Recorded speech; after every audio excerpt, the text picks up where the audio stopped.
गंजाम जिला सोरडा तहसिल 1669 जन हिताधिकारी पट्टा बंटन।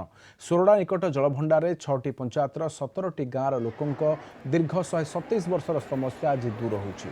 गाँव में रहुतबा लोकों घर थाई मध्य पट्टा नथिला, जमी थाई पट्टा नथिबा जोगु पिलांक पाठपढ़ा, बैंक ऋण, सरकारी सुविधार वंचित होते ग्रामवासी।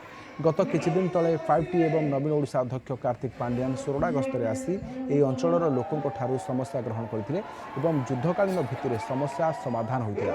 आज मुख्यमंत्री एवं 5T एवं नवीन ओडिशा अध्यक्ष कार्तिक पांड्यान वीडियो कॉन्फ्रेंसिंग माध्यम पट्टा बंटन कार्यक्रम करथिले। हजार हजार महिला उपस्थित रही पट्टा ग्रहण करथिले। आज यही अंचलर भूमि एवं घर पट्टा 1659 जन हिताधिकारी को दिया जायतिला। ए कार्यक्रम में सोरडा विधायक, गंजाम जिलापाल, उपजिलापाल, तहसीलदार, बीडीओ, एनएससी अध्यक्ष एवं अन्य कर्मचारी माने उपस्थित रहिथिले।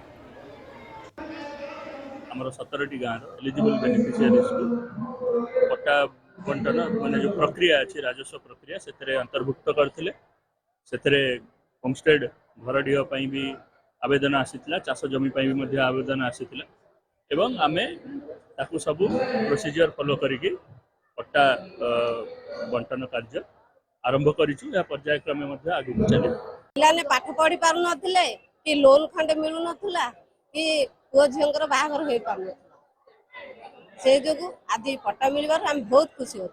आपको धन्यवाद देबे मुख्यमंत्री को पांड्यान साहब मुख्यमंत्री को धन्यवाद देवी जे 127 वर्षर समस्या आज दूर होती। माननीय मुख्यमंत्री धन्यवाद ता संगे संगे 5T अध्यक्ष को VK कातन को धन्यवाद देवी। आज 127 वर्ष समस्या दूर होती।